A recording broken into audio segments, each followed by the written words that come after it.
Okay, well, we suspected it would be a small crowd today, and the weather has proven that to be the case. So, and just in general, it's cold and rainy. So thanks for coming out on us today. I am the speaker today, so welcome everybody.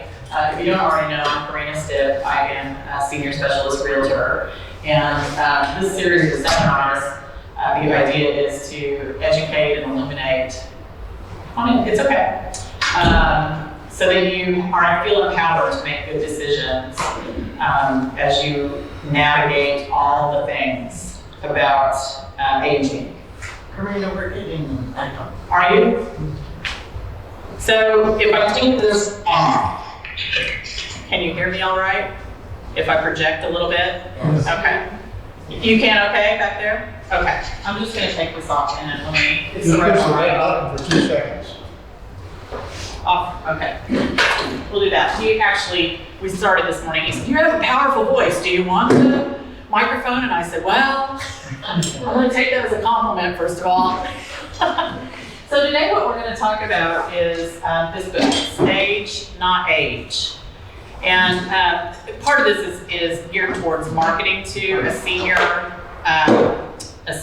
market, but there's a whole lot of information in here that I think is good information for all of us to have, and whether you're a senior or not.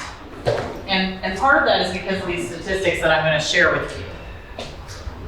So in the year 1900, the average life expectancy for a man was 47 years old. For a woman, it was 49. In 60 years' time, that had grown 20 years. So the average life expectancy in 1960 was 69. And then moved to 2015, the average life expectancy 79. Now projected for 2075, the average life expectancy will be 85. In 2024, last year, we had over 100,000 people in the United States over 100 years old. But that number by 2050, in just 26 years, that's going to go to 400,000. Just the United States. I know, crazy numbers. In 2020, 35% of the US population was over 65. Every single day in the United States, 11,000 people turn 65. Absorb that for just a second. 11,000 people every single day. So by 2035, people 65 plus will actually outnumber people under 18 years of age for the first time in history. And by 2050, 45% of the US population will be 65 plus. And this is kind of commonly known in the industry as the senior tsunami. So we had that whole time period after the war and even during the war, where there were a lot of babies coming into the world, right? And this was before legalized birth control.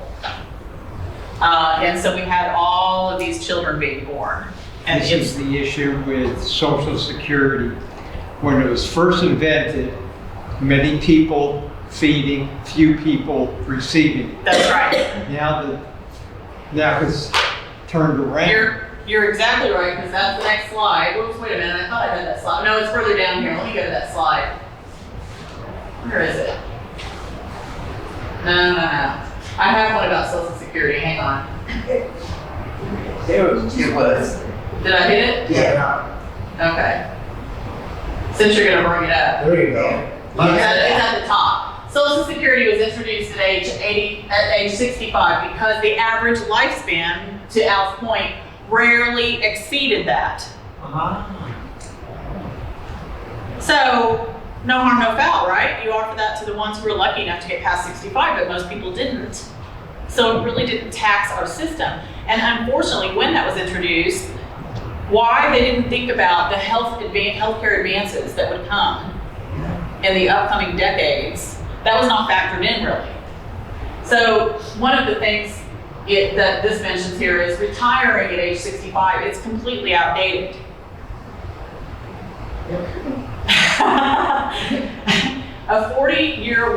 lifespan can rarely support a 40-year retirement. And it's possible that you can retire at 65 and still live to 105. Will your money last that long, right? And will Social Security be part of that factor, right? So those are questions. And so one of the things about that is a lot of people retire from their full-time job and then they go to something part-time. So the term for that is unretired.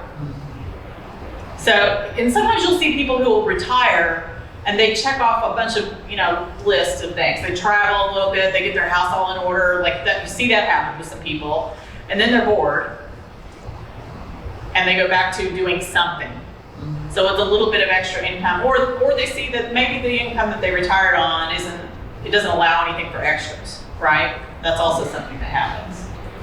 So let me back up here. So one of the big things that is talked about in this book is lifespan versus health span. And I think this is a term we haven't heard commonly, but I think it's a really important term because the difference, lifespan versus health span, is the difference between living to 100 but spending the last 20 years with a walker or wheelchair versus walking on the beach and playing tennis. Now, which one would you choose? You choose this one or this one, right? And so this then becomes, how do I make sure that I'm in this group? Because none of us wants to live to be 100 if we're miserable the last 20 years, right? I mean, you can ask pretty much anybody and they're like, no, I think I'll just, exit stage left. So how do we make that happen? And research does show that the 70s are amongst the happiest decades that people enjoy. Is that pretty true for anybody in the room? Yeah, pretty nice, right? You get all the things, right? So the number one determinant of health status in older age is education. Now, a lot of this does, when you look at the statistics, a lot of this is in direct relation to bachelor's degree, master's degree, PhD, formal education. Because part of that, when you're factoring that in, with more education, statistically comes more income. With more income becomes more choices, right? And better healthcare in general. You can afford the copay, doesn't matter what it is, just get me whatever it is I need. I want to be healthy, I want to feel good, and so forth. So it is inclusive of formal education, but it also speaks to lifelong learning and being aware of ways to improve health and quality of life. So lifelong learning, when I was reading about this and thinking about it, I happen to be in an industry where I'm required to have CE, continuing education, every year. And I know other people who are in the same boat. So I take 8 hours a year is all is required for a real estate license. But there are some people in the medical care community, it's 30 hours per 2 years. Education, sometimes just continuing education with, the education genre, whatever, I don't know, I'm thinking the word. So what if you're not in that category? What if you're beyond formal education? Then how do you make sure that you are setting yourself apart and you're making sure that your health span is as long as possible? Well, there's a lot of ways to learn, right? You're sitting here with me today. So you read, you engage in groups, you talk to other people, you go online, find out what are the answers, what are my options, what can I do? And this is in so many different ways, right? It can be about your health, it can be about the choices that you make as far as, do you travel, are you feeling like you're getting everything out of life that you want to get out of life, right? So the more you read about that, learn about that, engage, that's all about the social interaction that you're having, and that's part of your health span. We'll get to a slide about that in a little bit. So we talked about Social Security.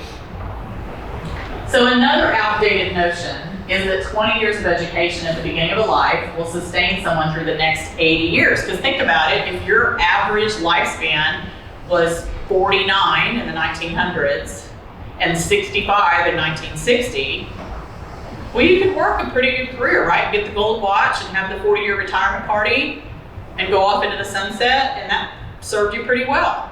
But the truth is, think about technology, right? Like, I mean, how long is a computer or a television really good? How long does it really serve you well nowadays? What would you say, 10 years? 10 years. 10 years. So if that technology is changing so much, you've got to keep up with the pace, right? And so part of that is education.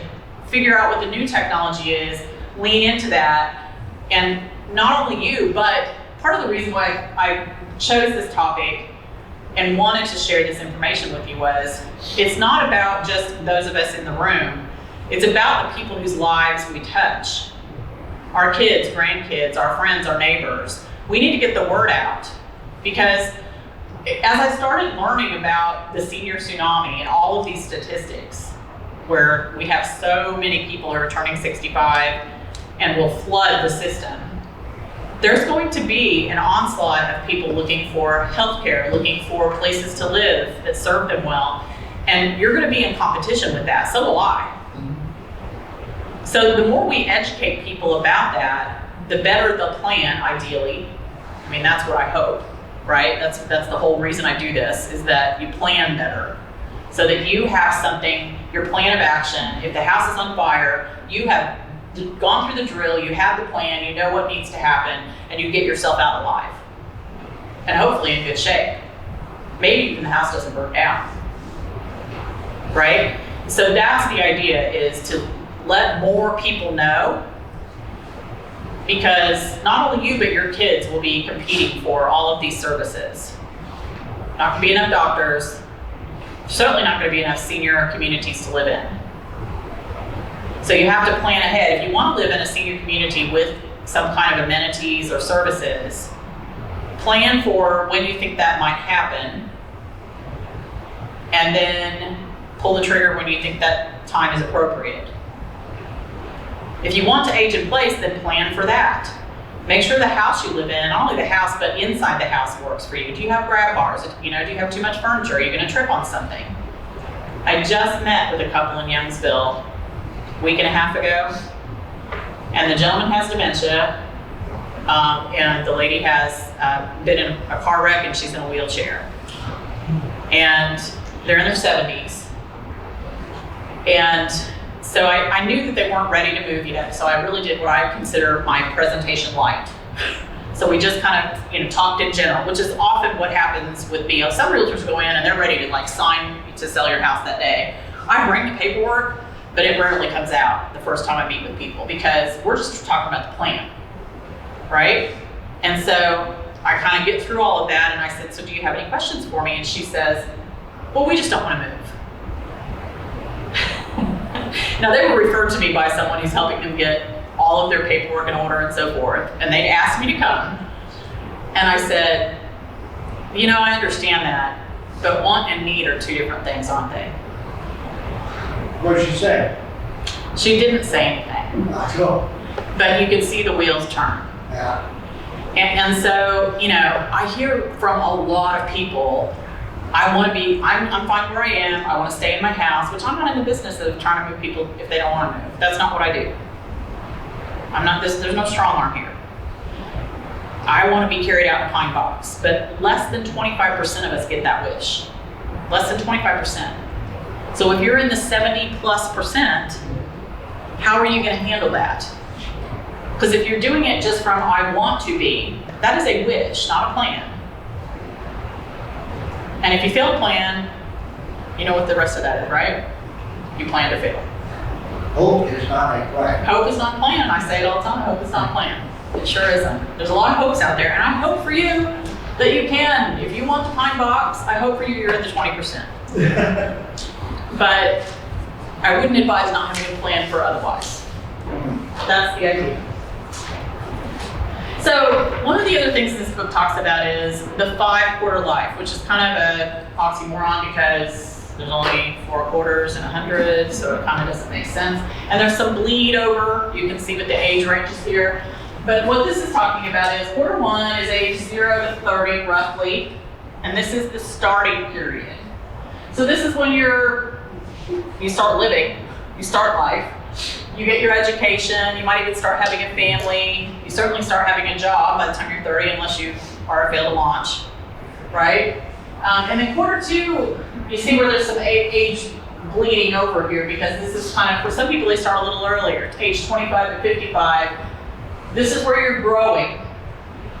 So you're building adult lives. I also consider this the time frame where you're accumulating stuff.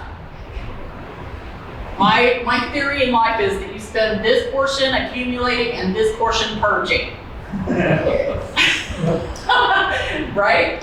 So quarter three is the Renaissance period, and this is the quarter of re. So it's repurposing, rejuvenation, Renaissance, and reevaluation. More so now than ever, because again, where you get to that 65 number, we've been so programmed that 65 equals retirement, right? As we've grown up, my generation and yours, right? All of us, we were programmed that I hit the magic number of 65, I get my gold watch, I can watch TV, I can travel, I can do whatever I want. Isn't that kind of it in a nutshell? But what's happened is reality's hit us all in the face, or a lot of people.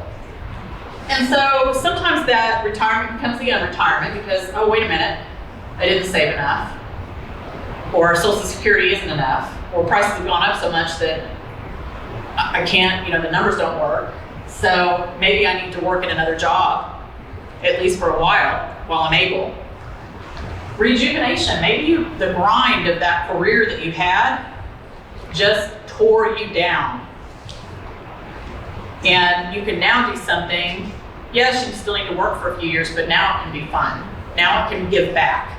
Now it can have purpose. And Renaissance goes along with the same thing. Same thing with reevaluation, right? So you reevaluate. A lot of people are doing that as they're in that kind of time frame. And I can tell you, I fall real close to this number right here, 56. And I think about retirement all the time. Maybe it's my line of work. Maybe I created a monster, but I think about it all the time. Will it be enough? And I really have in my head about 75. I really think I'll work until I'm about 75. I do. And Social Security, when I don't know if you do, but for me, when I talk to my financial advisor, they literally have a number with and without Social Security. So I don't, So in case it doesn't exist for me, even though I've paid into it my entire life, I'm paying for the generation above me. Thank you. You're welcome. I really don't have a choice, do I? Unless I want to look good in stripes or an orange jumper. So that's, and I say I as the sandwich generation, right? And so I'm fully aware of that. I don't think some people really pay that much attention. It might be slightly on their radar, but it's way out there. For me, it's like right here in my ear all the time. And so I'm constantly thinking about, how do I accumulate enough? Is it enough? What if I live to be? How do I make sure I work on my health enough so that I can enjoy all that time? So those are all questions that come up in this Renaissance period.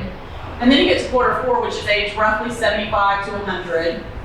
And this is legacy. And what we know is when you get to a certain age, none of us are getting out of this alive. So at some point you start thinking about, well, what about those that are left behind? If you have children, grandchildren, maybe it's a niece, nephew, maybe it's your neighbor that you're friends with or your spouse. So what is your legacy that you leave behind? And can that involve new health concerns? It will, but it will also have new opportunities to create legacy. So health concerns will creep in during this period for most everyone, unless you just have the pine box theory and one morning you don't wake up and everything else is sunshine until then. Good luck. So most of us are going to have something along there. So how do you plan for that, right? If you live alone, do you have someone who can help you if you have to have a knee replacement, for instance? I just had a client who moved into an independent living community, and she has a little dog. And I hadn't really given it any thought until she said to me, you know, one of the ladies who lives here had a terrible stroke. And I said, oh, I'm so sorry. She said she had a cat. The cat was alone in the apartment for 3 days before anybody did anything. And so literally we had several conversations about this where she said, I'm just so worried about Sassy. Like, what's going to happen with Sassy? And, you know, what if something happens to me? Like, when are they going to come get in my apartment? She needs to go potty. She needs to eat. And I said, you know what they really should do, because there's a pet fee. So essentially Sassy pays rent. That's how I look at it. So why on earth do they not have a list of the renters, Sassy included, and then they have an emergency contact for Sassy? It just would be such a simple thing. Whether some independent living communities do this, or you know, whoever that allows pets, most all of them do. Why do they don't have this? That should be standard. So there's all those little bitty things that don't seem like a big thing and maybe don't show up on your radar initially, but it becomes a great big thing if you end up having a health crisis, right? So planning for that and having someone who can step in and help, super important. Quarter 5 is age 100 plus, and those are the extra. Carol's got like, RO, all that 100. But people live past 100 and will, you know, statistically more and more. So what if you happen to be one of those? Who has somebody that lived in their family to the late 90s or 100s? Anybody? How old? My father, 96. 96. And what year did he pass? 2014. 2014. So you have some good genes, potentially. He didn't have anything wrong with him, but it was, I think he started to go into early dementia. Okay.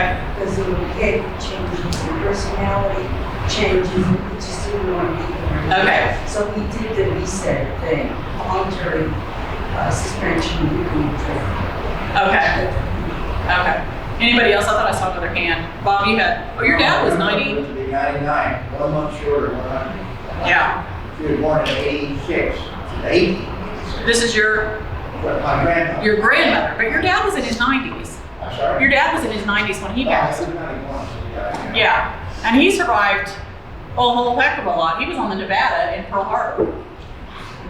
So, pretty tough stuff. Yeah. But actually, probably his service in the South Pacific during World War II probably is what killed him.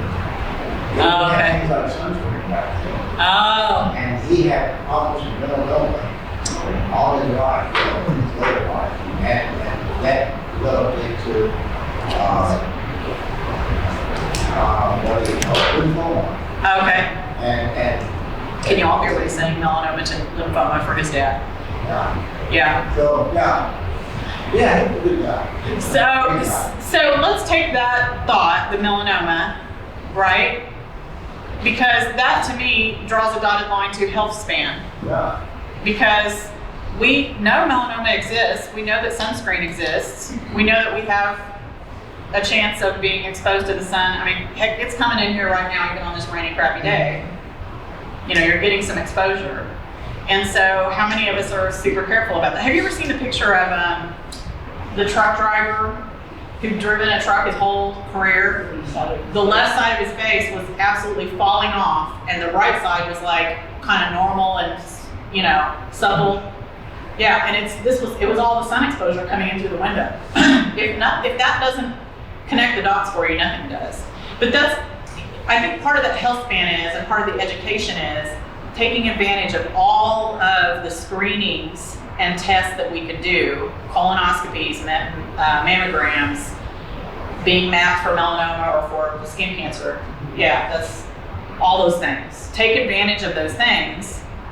This is technology that exists, and it can help set you apart in that health span so that you're catching something early or preventing it, right? To me, that's where part of that kind of shakes in. So health span is critical.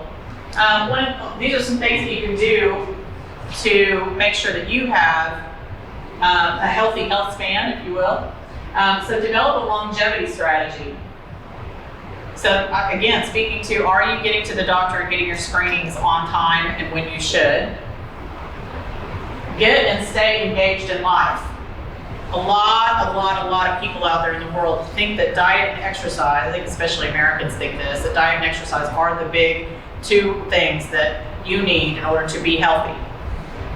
Are they an integral part? Absolutely. But we also know that social interaction is huge. So when I say get and stay engaged in life, if you live alone especially, get out. If you know someone who lives alone, invite them over. We are not meant to live in little boxes by ourselves. We are meant to interact. I have to say, when you got me involved here with the senior center, that has changed my whole life. It really has. And if you hadn't brought me here, or enticed me to come here to listen to one of your seminars, I don't know what I'd be. It really has. The last year, it's really changed my life. Coming here and getting involved with people really does make a difference. It does. You do know that was by design. He lives across the street from me, and that was absolutely my sole goal. Yeah. I didn't nag him, but I invited him several times. And so it started out with Bob coming and helping with the seminars. Now he's engaged. He's met someone here at the senior center. And she was lovely. And she was at our house for Thanksgiving. We celebrate holidays together. And we always go around the table and say what we're thankful for. And she was the last one to speak, and she said, with tears in her eyes, "This is the first time I felt like I had family in 15 years. If that doesn't say it, we all need social interaction. Yeah. If you know somebody, nag them and start running here. This is a great place. Well, and the truth of the matter is, it's been good for you, but look at what Bob's given back. Because he teaches a class here on the Constitution. He comes with me when I sponsor breakfast. He has friends here that they all come, they know him now, he cooks, he gives recipes out. So that's the idea. I mean, all I did was plant the seed and encourage it to grow. And he's picked up that, pieces there that I've given him, and which wasn't much, just come with me, see what there is to see.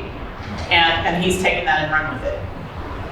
And so how many other Bobs do we know that need to get out of their house? Because he had a spreadsheet on COVID. I mean, he's written a book. He rattles around in that house. He's got a lot going on. I think he can launch the space shuttle from his bonus room upstairs. Pretty sure he has all this equipment from engineering. It's amazing what he can do. So that's get and stay engaged in life. Ensure you are financially fit. Man, this one. So you got to make your money work for you, right? Make sure you're working with a financial advisor. I'm sure most of you are, if not all of you. Make sure it's the right financial advisor, that you're getting the right advice. If you don't like what's happening with your financial advisor, move. Nobody says you have to stay for life. And if it's not enough, if you've had that talk with your financial advisor, or you're concerned that you will outlive your money, depending on what kind of crises might come up, if you're able, go back to work or do something else, downsize your house, live a little skinnier. There are ways to do that, yeah. Let me say something else. I occasionally watch a program called American Freedom. Oh yeah, and people give their money to a financial advisor and let him manage it, which often turns out to be a mistake. Hey, keep your money in your hands. Take his advice, but don't let him have access to your money. Right. Yeah. Well, and you get statements every quarter. So if those statements aren't, doing what you want them to do, it's time to revisit that whole process, right? Did they lie on those statements? Well, yeah, the Ponzi schemes, by and large. Yeah, by and large, hopefully that's not happening, but yeah. Also, if it seems too good to be true, then there would be another reason to have someone else take a look at your financials. Mobility and movement. This one is huge. Ensure your home is safe before you need it. Remove obstacles to ensure safe movement throughout the home. Strengthen your body and focus on balance and mobility fitness. This is easier said than done, but a lot of us collect stuff, we talked about that, and stuff, even if it's a rug, that can be a problem, that can be tripped over. You know, if you have a pet, that can be a big danger. So you have to be conscious all the time because one fall can be kind of the beginning of the slope down, right? So if you're taking advantage of some fitness classes here at the senior center, Bob and I see a lot of people come in for yoga and different classes, and I'm always like, go you, go, go. You know, I think that's fantastic. If you're not able to do the standing fitness, there's chair exercises you can do. There are things you can do sitting down.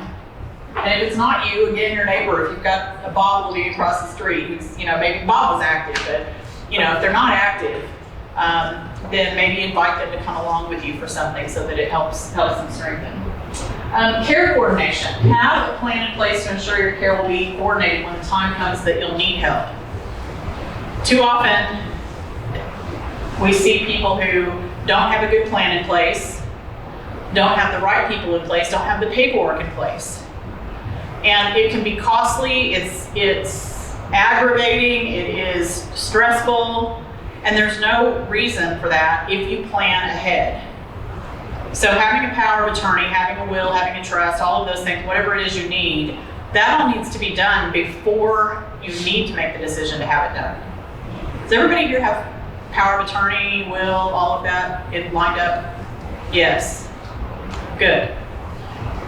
You may know people who haven't done that. And that would be something, you know, listen, and maybe sometimes I just share a story about somebody like the lady I just mentioned to you that fell and broke her hip, that said, I don't want to move. And they just were getting their paperwork together for power of attorney and so forth. They're just right at the edge of almost too late. With their husband with dementia, so what happens with dementia? If someone has memory loss, they're starting to have issues. There's a break point where a lawyer can't help you anymore. And so if you don't have that paperwork in place, then it has to go through the courts. And it can take months and months. It's a guardianship issue because you're not able to make decisions for yourself anymore. So I see that sometimes. And I don't want to be working from that perspective. I'd rather be working with a family that has done everything ahead of time. And I say, do you have power of attorney? Durable power of attorney. When was it last looked at by your attorney? You know, if it's been a couple of years, great, check the box. But if it's not, it needs to be revisited. And then stay active for brain health. So all the little wordles and connections and Sudoku, or however you say it. Networking. I mean, all of those things, yeah, right, having a conversation with somebody, all those things keep your brain healthy and active. So the more synapses you have going, is that the right term? All the things you have snapping around up there, synapses, the better off you are. You want it all popping. This is really amazing to me. Social isolation, this is the key danger for those aging in place. It carries the health consequences of smoking 15 cigarettes a day if you are socially isolated. How many is in a pack, Bob? I know you used to smoke. 20. 20. So that's almost a pack a day habit. If you're living in your house by yourself and you're never getting out and associating with anybody else. Almost smoking a pack a day. That's crazy. But we don't really realize it. I think people get they're lonely maybe, but they don't really identify that and realize there are tools that you can put around you and within reach that you can use to ensure that you're not falling into that trap. Does anybody know somebody that's lonely like this? You do. Neighbor across the street that calls the ambulance all the time. Yeah. For 2 years. Yeah. And so what she doesn't recognize it at all about herself, right? But you see it because you see the flashing lights, literally. She what? She has dementia. She has dementia. And so, you know, in that case, she could still be in this case, possibly she needs to be in memory care. And she would have things that would help keep her from being isolated. And they have cognitive exercises for people in memory care, just like they have exercises for people in independent living. We were at a retirement community yesterday, talking, and the gentleman happened to tell us his wife had died, lives in a one-bedroom apartment. He was obviously very intelligent, and he said, I love to read and to do my puzzles. But he said, I come down for every meal just because of the social interaction. He said, I know I have to have that. Yeah. What a wise man. Right, not everybody realizes it, you know. Yeah. Would you prefer to be, What's that? would you prefer not to socialize? I mean, I've always been sort of a loner my entire life. yeah. I mean, it doesn't change the statistics. That it's not necessarily a healthy thing. I think you have to figure out a way. Maybe you interact behind your computer and you have, some emails that you exchange with people. At least you have something where you're having some kind of touch with someone else, a conversations, interaction that make you still feel comfortable, right? But I would encourage you to stretch a little bit doing that. There are online groups like book discussion groups. Right. And bridge groups. Well, online a lot. I go to horse shows and dog shows, but I just don't like to go out. But it's the interaction. Right, and it doesn't mean you have to be at a party. You could go out and eat lunch once a week at a restaurant by yourself with a book, but at least you're talking to the waitress and you're having some kind of interaction. You know what I mean? Like, if that's more comfortable for you, force yourself to at least do that. Rather than just staying at home and eating, whatever out of the refrigerator that heats up fast for one person. Mm-hmm. Yeah, because it's not healthy to just be alone all the time. Can you survive and do you look like you're healthy? Bob did. Yeah. But are you happier now, Bob? Oh, yeah. Yeah. Pretty much. Yeah. So, and I'm just saying, even if it's standing in line and you're ready to check out at the grocery store, comment on the weather to the person next to you. You know what I mean?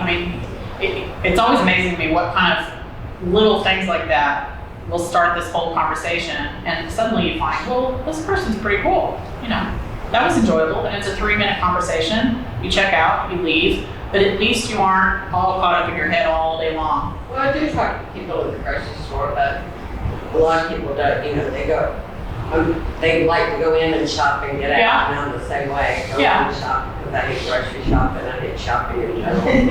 I do too, and of course I'm more of a social person, but I will say, more often than not, I have a conversation with whoever's checking me out, whatever that is. I always try to not just do the niceties, but maybe go a step beyond that, because it has to be boring. If I were the person standing back there checking the groceries, it would help me pass time if I could have something to think about other than this and making sure that the UPC code gets across the scanner. So, maybe it's for them more than for you.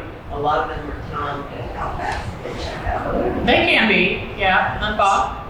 Another thing I discovered by surprise, I had Medicare supplement at Blue Cross, and Sonny had Medicare Advantage at Blue Cross.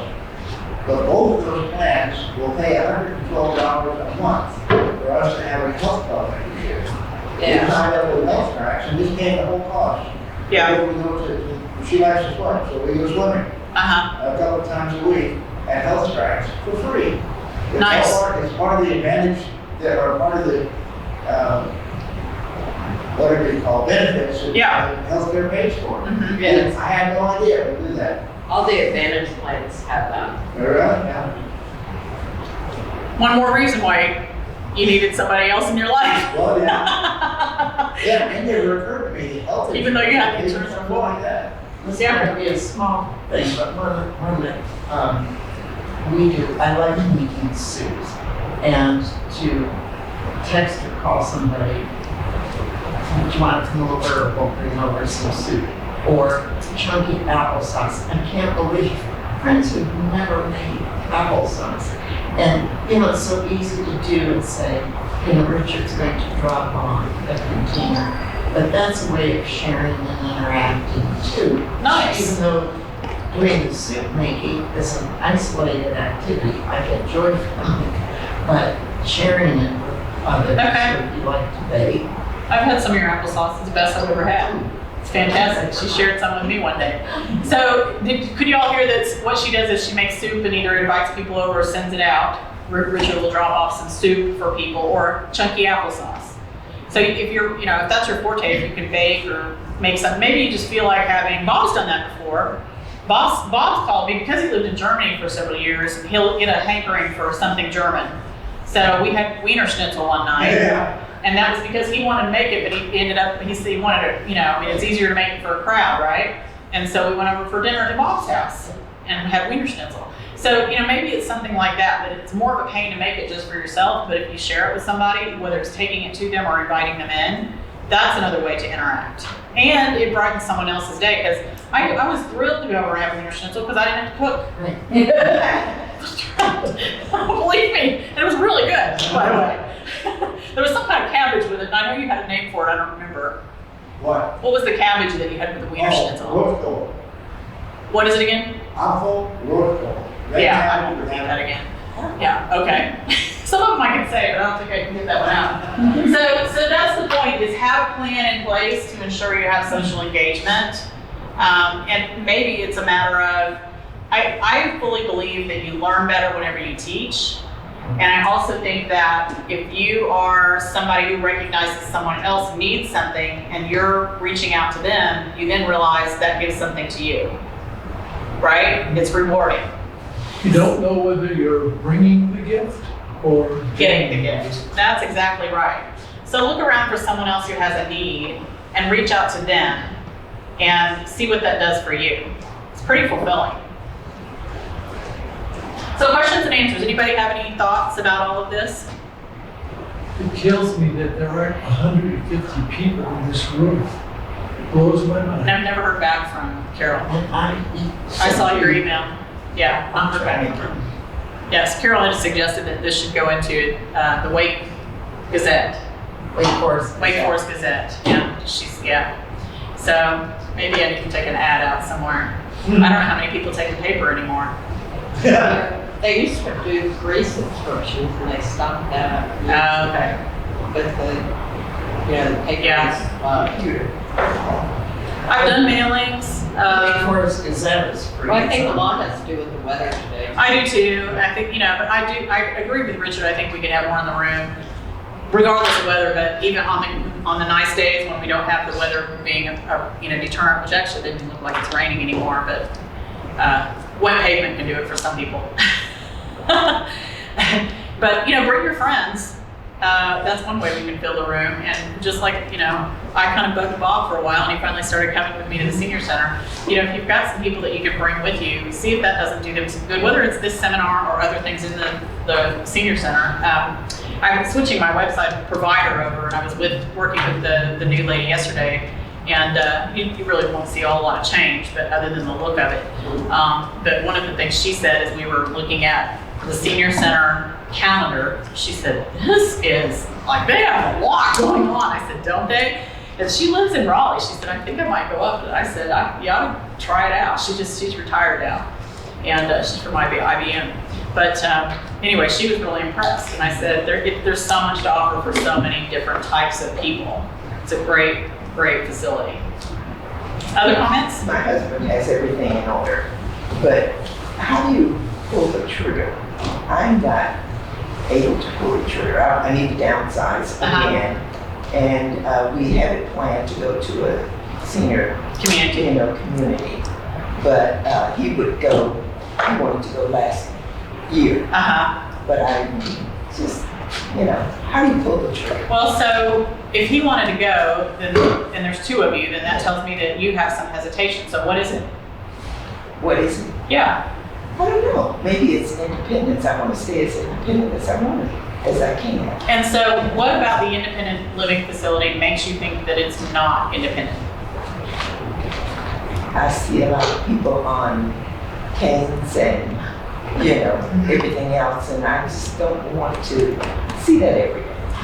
Because it really tells you that you didn't know it. You know what we have done, because we're at the point of moving, downsizing. I've gone to several communities, and one of my big things was exactly what you're saying. I wanted to see large numbers of people in each place, to see how many were as independent looking as we are, or did they have canes and walkers and wheelchairs? Because one time I read that if you are around people who have them, more likely you are going to decrease in your physical activity because you're seeing that as the norm. Yes. So keep visiting different ones, and you'll find the hot button. But there are also, Go ahead. there are also senior communities where it's more like separate apartments. Like you can Right. still have your car and drive and stuff, and you don't see that. I mean, there are several of those where they're, you know, like townhouses or one floor, like well, she's not really, she's more of a acquaintance. She's I think she's in her 60s or something, early 60s. I don't know. I don't know her that well, but she just moved. She sold everything and moved to like an it's a community, an adult community where you have your own house. You know, you still drive, but then you have the recreation facilities. Yeah. I mean, we have the clubhouse. They do your yard work for you. And she has dogs, and you have like a little backyard, and there's several of those around. So, I mean, they're not that big though. I mean, I think most of them are like, I don't think any of them are over like 1,200 square feet or something like that. So that's good enough. I think the place where you see the walkers and wheelchairs the most is at the meals. At the meals. That's where, you know, you won't, like, if there's classes, different classes at the fitness center, a lot of times that's where you see the more active people. But my impression has been, anyway, when I tour these, and I've toured a lot, is that you see the collection of walkers either right outside the dining area, or they take them right in and sit at the table, right? And so I can see where that would be a bit of an obstacle, but keep in mind, there's plenty of active people there. And I think Carol's right, you have to find the right one for you. One of the ladies that just moved, I'm selling her house now, she's 87, and she's super active, very fit, very sharp, her mind's very sharp.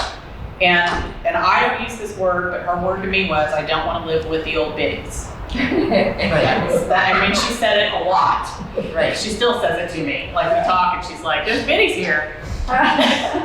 But she also has really made friends. She constantly, because every time I have an open house or anything with her house, we have conversations about it. And so she's constantly telling me about all the friends she's made. She's been there since December 2nd. And she names off people by name. You know, she's gone on excursions.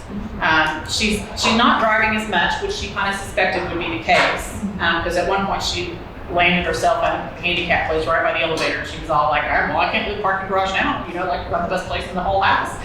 I'm like, well, don't let that keep you from life. Just because you're holding down a handicap spot. But I will say, I think you find your people, you know, that are within those communities. That's what she's done. She's kind of figured out who her people are. And in fact, there was one lady there that she invited me. I went to a New Year's Eve party. She wanted me to come. And so I went to that. And there's one lady in particular in this community who's rather loud. And when I say loud, not voice loud, but personality loud. In her dress, in her affectations, right? She's a big personality. And she kind of, you know, grumbled to me under her breath, no one else heard, and she just said, oh my gosh, she's rolling her eyes. Well, that lady's her friend now. She figured out that she's one of her people. And so I think you go in with an open mind and have conversations. One of the ladies she talks about all the time moved here from San Francisco, and she also was a banker, like this lady, and they have a lot in common. And she has some family members who were, I can't say servants, but worked for the royal family in England. And this lady was born there. So they have all of that. They talk about all this, you know, kind of gossipy royal family stuff. She just loves it.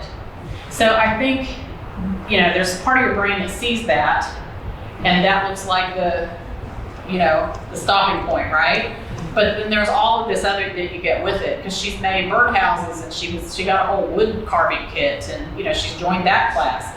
So you lean into the part of the community that serves you best, Yes, yes. and you don't have to be one of the It's just like in your neighborhood, you might be more friendly with right. one than another. Right. Yeah, that's exactly right. But I've seen it really help her. And I had another lady who moved into that same community in September, October, I can't remember. And she's much quieter. But I will tell you, she had put a deposit down on an apartment in that community last April. She changed her mind, and she said, let me just have the summer. So in August, an apartment came up that fit her criteria. I got a call from the sales director, and she said, do you think she would be interested? I said, I'll call her. And so she told me over the summer she was going to declutter, she was going to do this, she was going to do that, right? She had this whole list of things. So when I called her, she said, yeah, I think I want to see that. I think I made a mistake when I didn't take that other apartment. So I go to see now. She told me, leave me alone over the summer, I don't want to be bothered. So I did, because she asked. So I have not seen her since April, and this is August. And I go to pick her up, and I'm like, what have you been doing? She said, eating poorly and watching TV. Sitting here by myself. So we went and we toured the apartment, and she stumbled. Now this is a floor like this. She stumbled while we were in the apartment. So we got out to the car, and I said, listen, we're all buckled in, we're going to lunch together. I looked her in the eye and I said, you haven't seen your kids this summer, right? She said, no. And I said, so I've seen you more recently than your kids have. Yes. I said, I'm gonna tell you this straight to your face, because I love you and I want you to have the best. If this apartment is not right for you, I respect that. Please tell me you will go to the doctor or go to a physical therapist and get some strength training or get into a gym, because you are a fall risk. And your kids don't know this because they can't see that on the phone, but I can. And you told me yourself that you are sitting by yourself and you're not eating well. So you're not doing yourself any favor staying in that house. And she said, you're right, I promise you I'll do something. So she said, let me just think about it. So 2 days later she called me, she said, I want the apartment. Now she doesn't go down all the time, because the other lady that just moved in there later, I've introduced them and she reports in. But she does go down fairly frequently, and she has a little group of people that she's friendly with. And I do see better color in her cheeks. She's stronger, because I've kept up with her too. I see her, and her house is sold, and so there's no, I just see her. And I can tell you that she's healthier now than she was when I saw her, even in August. So, now if you and your husband are living together, you don't quite have that same dynamic. This lady had been widowed. But pay attention to those kinds of things, because you can tap into what will feed you, and you leave alone what won't. You can also stay in one of the retirement communities for like 2 or 3 days, just to try it out. Try before you buy. Sometimes a week. Sometimes if they have an open apartment, they'll let you stay for a week. Selected one, and we give it a deposit, but I'm not ready to pull the trigger. Okay. Yeah. And so, do they even have the apartment that you want at this point? No. No. So you're on the waiting list. We're on the waiting list. Okay. So if I called you, ring, ring, that apartment's ready, what would you say? Pass me over? Not yet. Okay. I'm gonna attend your downsizing class. Okay. Okay. Fair enough. I mean, and you'll know when the time's right for you. The one thing I will say is, a lot of people wait too long. Yes. A lot of people wait too long. And my husband says that. He says, do it while you make the decision. He's and right. not somebody else for you. Yeah. Wise man. Yeah. Yeah. You want to make the decision of driving the car, and that's all about. And that is independence. It's the definition of independence, really, is when you're making your own decisions, right? Yes. So you're in that pocket of time, that sweet spot, but it could change at any moment. That's right. And the other thing is, if you don't pull the trigger at the right time to get into independent living, then you won't qualify later, because they'll do a health assessment. So, using a walker or wheelchair is fine, but there's certain break points where they can't help you anymore, and then you have to go to the system. So independent's less expensive, And once you're in independent, you can stay there longer, which saves you money because they'll have services they can bring into you. They want to keep you there. So there's a sweet spot where you're better off to get in while you're still able to, so that you're not forced. Again, this is you making a decision, not forced into going into the next step. There you go. And Yeah. there's some facilities that make the decision for you. Yes. That says you're ready for, assisted living. Even Right. though you might not be. So you gotta watch out for that. Okay. Barbara, You want to share the community you're talking about, those people that are in those that's the Cambridge papers? at Briar Creek. Yeah. And have you gotten that on your website where you can do? No, so we just switched over to the website. Sure. I ended up deciding, I had somebody who's helping, she's gonna help me with search engine optimization. So ideally that brings in more people both to the website and to the seminars. And so it is on our list of things. So once I made the decision to switch website providers, then we have to add the other things in. We just wanted to get it up and running. So yesterday I was there, she said, we're up and running. I said, pull the switch and switch it over to the new one. But you won't see it as robust as I want it to be. I don't think we have the events on there yet, but it will be. So she's gonna work on that. Her daughter's a doctor. She's finishing rotations, but she has some kind of cyst that came up that's in her lymph node. So they're going out to California this week too. She's taking her computer, but slowly but surely we're working on it. So no, I don't have them yet, but it's on the docket. You can go to the Wake County DHS website and check for discrepancies on the different facilities. You can, but mostly I think that's licensed when they're licensed, and that's at starts at assisted living. So independent living is no different than an apartment complex. So you're not going to see as much about that as you would with a licensed facility. I think you're better off going in unannounced and make an appointment. I mean, I don't think a tour is bad. I don't think making an appointment for one. I show up early. I've talked about this before. I always show up early, about 15, 20 minutes. And they're usually busy because they stack their appointments, the sales directors do. And so then I sit in a lobby area or in a sitting area and I talk to the residents because they're almost always around. And I ask them questions. And then sometimes I'll hang around afterward. If I, start a conversation in a hall with somebody, I'll talk. And yeah, so I'm always looking for that. If I see anybody that looks like family, I'll talk to them. I talk to people out in the parking lot. I want all the feedback. Because part of the reason, one of the ladies is at the Cambridge, she started out looking at another, I'm going to name it, another community in Durham. And there's been a lot of upheaval. There's an executive director there that's not well liked. So the staff has churned. And so would the staff show that to the residents? I don't necessarily think that, but I do think you're never going to know the name of the person who's helping you because they don't stay around very long because they leave and go somewhere else, right? And the quality of services is not where I think it should be because all the staff's unhappy.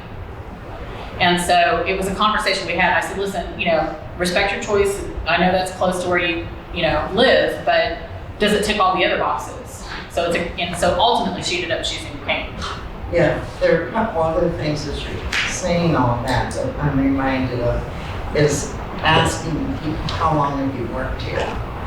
That's How right. long have you worked here? And some of them will say 3 months or whatever, and then some will say, we heard one yesterday that said 19 years. So, and there were more than one who did that, who looked like they were on top of things. So it wasn't like they looked like somebody who couldn't get a job somewhere else. I tune into that. Right, that's right. So. If they've been open that long. Something like Cambridge hasn't been there but a few years. Right. Yeah. And then the other thing is, maybe I said this before, is being there like at mealtime so you could see a lot of different people. Having a meal there and sitting with somebody or somebody's, and you just get a wealth of it. A couple times, more than 2, we've had people say, I hate it here. My children chose this place. My daughter brought me here and she said, this is where you're going to live now. It was just horrible. It made me feel terrible. But I think those are things to be mindful of. That, we don't make the decisions when we can. As you had said earlier, someone else will make it for you. That's right. And, in an ideal world, they're making decisions that are the best for you. Right. but I had a conversation, I'm trying to think who that was. I can't even remember who it was, but it was with a lady who, she kept talking about, well, my daughter wants me here because it's closer to the daughter. And I said, does she come see you every day? And she said, oh no, once a week. And I said, but so this other place that you like though that's 10 minutes further from her, like, it's not that much more of a drive, she's just coming once a week. If it makes all the difference, like, you really like the place. But she was still having a hard time computing like that. To me, that's not tough, right? So why does the daughter get to make the decision? Right. Based upon her, and it was about what was easy for the daughter. 10 minutes. Right? 10 minutes, and it was literally 10 minutes difference. Because I can tell you, I mean, I was in the position that it would have been easier for my mom to move here, live here. Because my brother, I had to dispatch when I needed help. And he lives 10 minutes from her in Missouri. But it was better for her. She made the decision, and I honored it. She lived in Missouri, she did what she wanted, and it was harder on me. Now, you know, at the end of the day, I just know that I honored her wishes. She got what she wanted, and I was able to make it work. Was it stressful? Yeah, it was. But not for her. So It was not stressful for her, and honestly, would her life have been shorter if it had been stressful? And would it have been shorter because she was taken away from, because that's, you know, she lived there for, whatever, 40, 50 years. So her friends were there, my brother's there, my nephews are there, you know. So to me, all of that formula should weigh in, but it doesn't always. And sometimes you have the one who says, this is what we found for you. So make sure that you're in the driver's seat.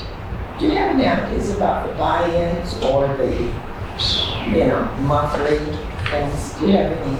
Like the CCRCs versus the pay, like the independent living where you just pay by month. Right. I mean, that's a personal choice. I think there's pros and cons both directions. Particularly if you do not have family that can help, I think that something where you have there's a lot of peace of mind where you put in your if you have the money and you can buy in and live in a CCRC and know that they now promise to care for you for life. There's a lot of peace of mind with that. And if there's nobody to leave the money to anyway, it's yours. If you have it, spend it on you.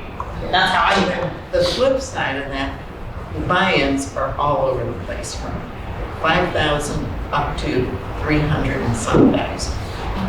And if you didn't go to a continuing care, you could always pay for somebody to come in however many hours a day you need as needed.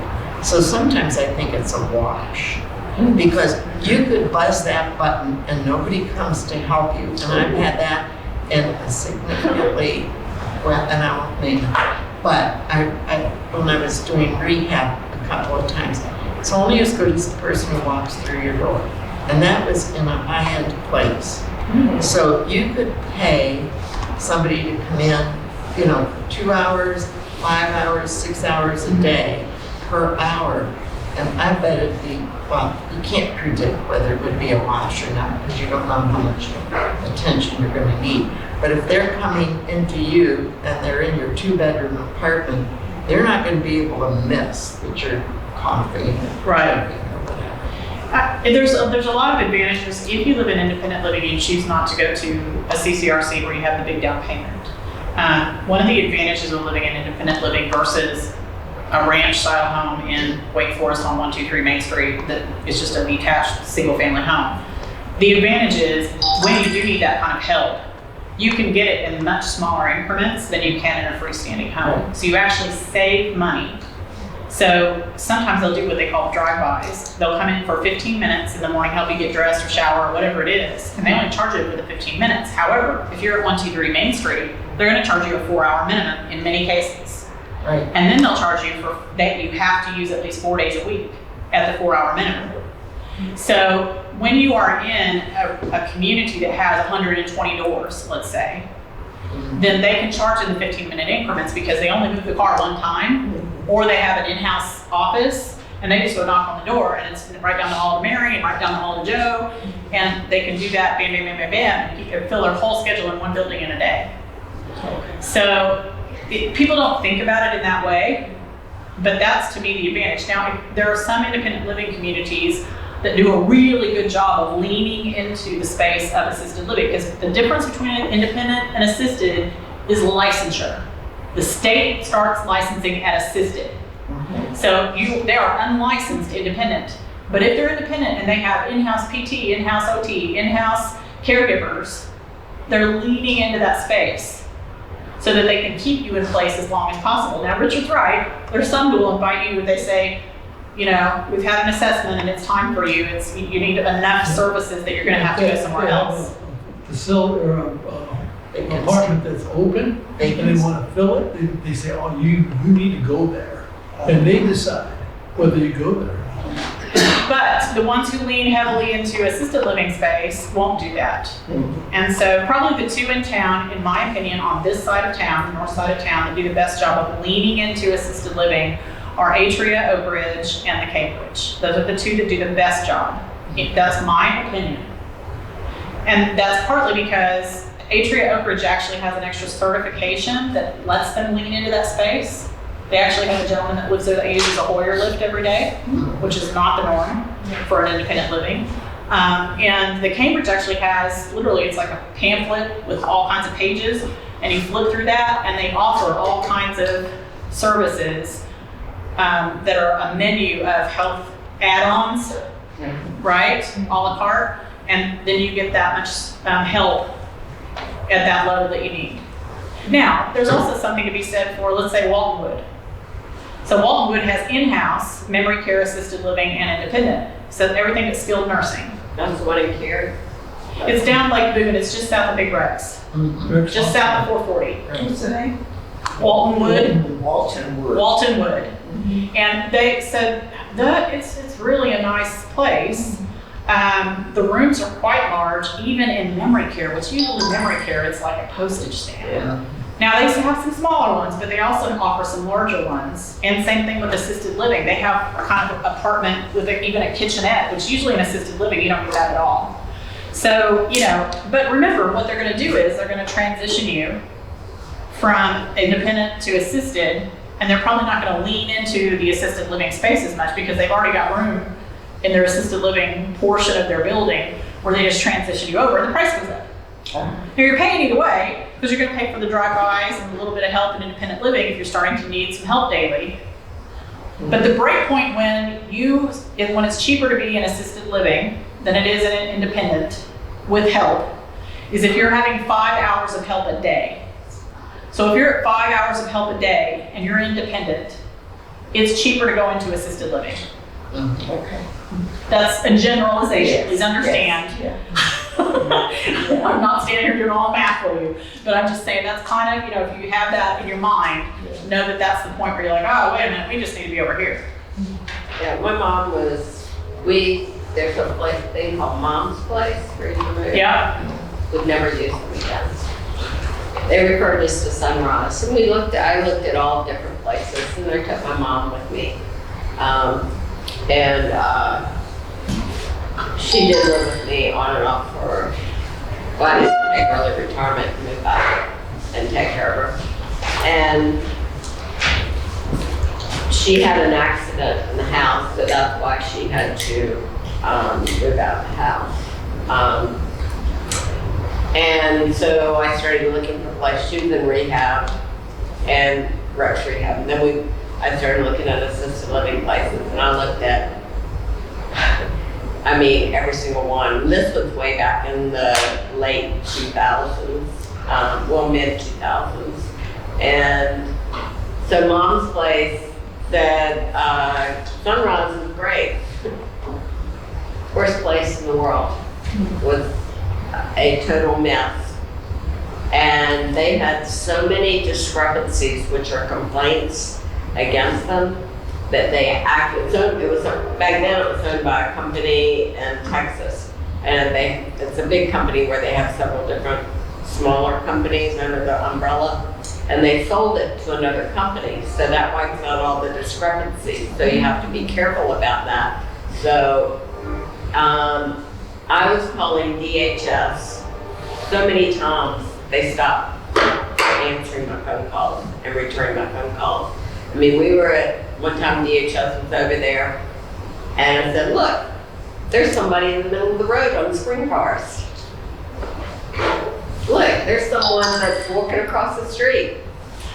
They had major complaints, and I saw several people die there because they didn't answer the call button.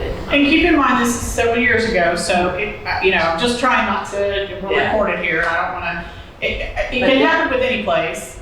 I do think you have to do your due diligence and look at the discrepancies, see if it's changed management lately, and that can be good or bad.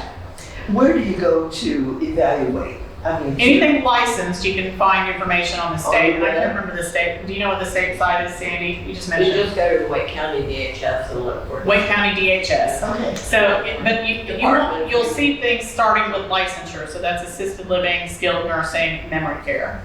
Okay. But I moved my mom to the lodge, and unfortunately it was supposed to have been finished. Wasn't. So I was driving to Durham every day, sometimes doing 3 times a day. But what I did is I hired my own Caregivers and aides, and I was there every day, and I give her diabetes shots and pills, and I do the pill thing every day and help her take shower stuff. But they showed up for like an hour, 2 hours in the morning, and then someone else, or they would come back in the afternoon to help her, or at night after dinner to put her to bed. So I got someone to kind of, that was like almost $2,000 cheaper than staying at Sunrise. Yes. We certainly are an aging population in this area because there are so many choices.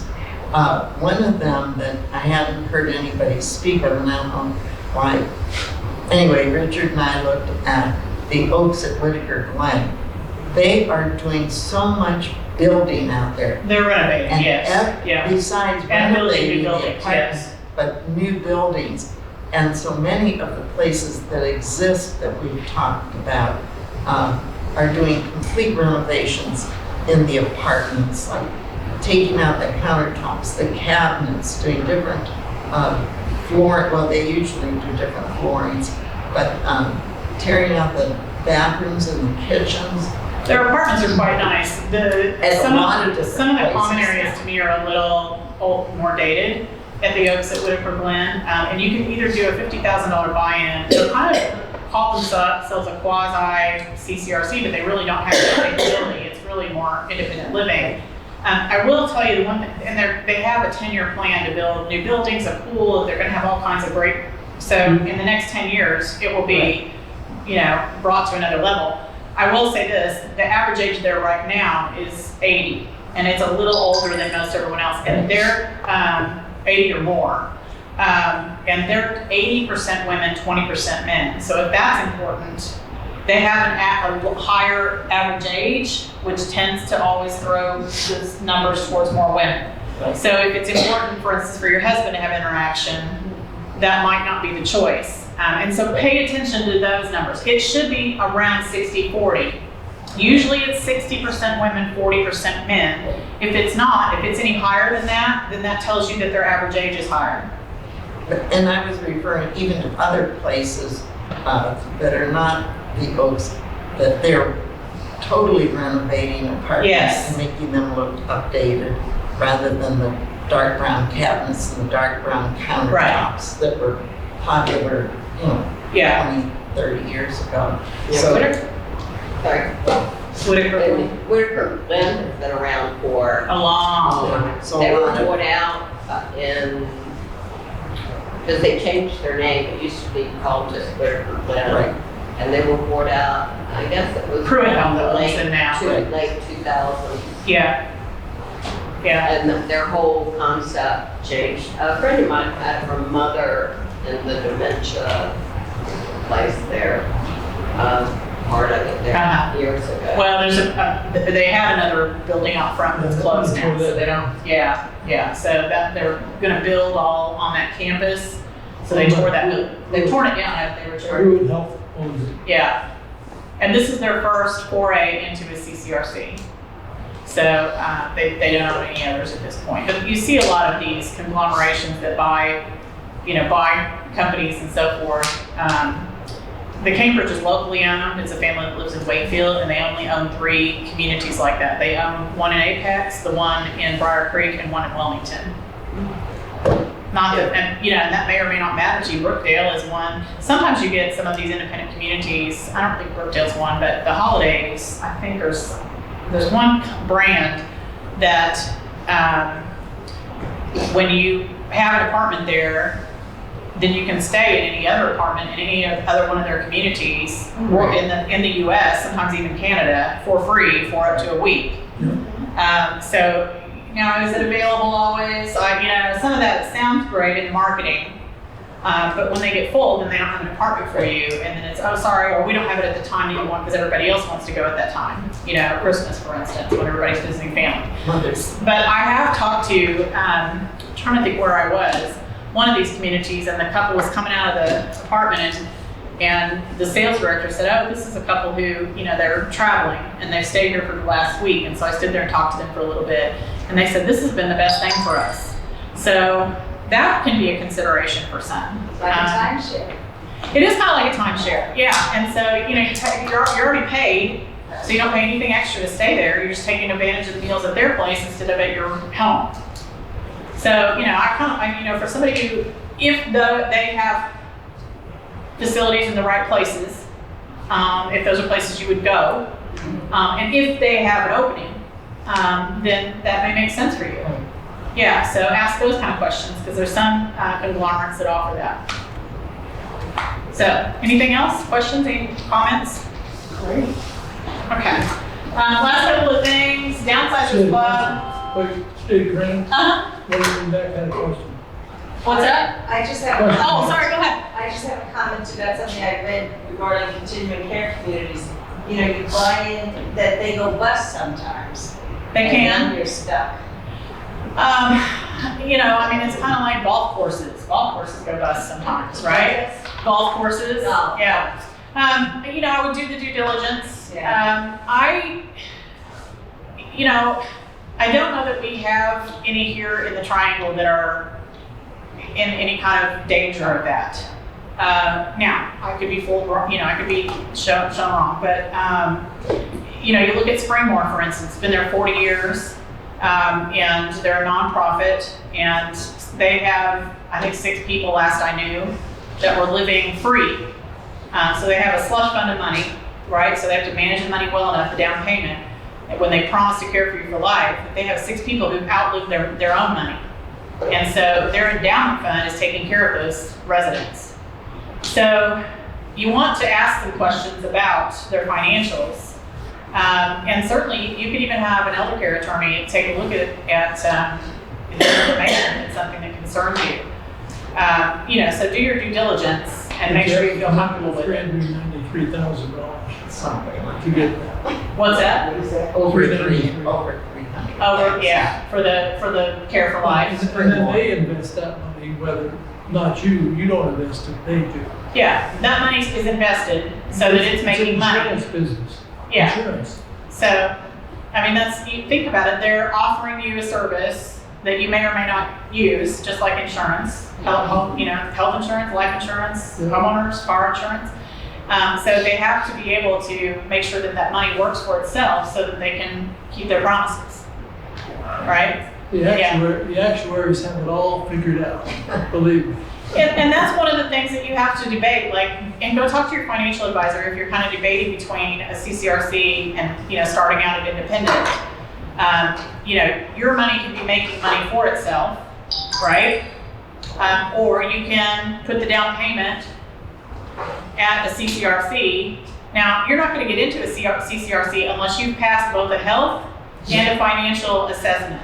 Amen. So that you don't get through the door unless you pass those 2. You have to start out in some form of independence, depending on the community, and some are more lax than others with that definition. And you have to be able to pay. And so they are literally going to look at your timeline in life and figure out if they think that they can afford to keep their promise to you. Because only 6 of them right now have outlived the projections, right? They know what they're doing. Yeah. So so Downsizers Club, there's a sheet in front of you. We were supposed to start last month. We did not. It was a snow day. The senior center was closed. So the starting Downsizers Club is this month, next week in this room on the 19th. So the first visit to a Downsizers Club is free for everyone. And then after that, you can decide if you want to join. It's $49 lifetime for a household. So you and your spouse can come if you want. It's easier and you don't have less arguments than one of you comes. But the idea is we will work through the downsizing process together and give you all kinds of tools to use to eat the elephant a bite at a time. So we do have a special guest speaker. She's from Rowing Ducks. She'll be here next week. It's Maggie Alcock. So we're going to start off with her at the very first class. So come, please bring your friends. And then you've got a survey in front of you. If you don't already subscribe, if you'd like to receive the newsletter each month, I mailed that to you. So this is what one of the newsletters. This is this month's newsletter.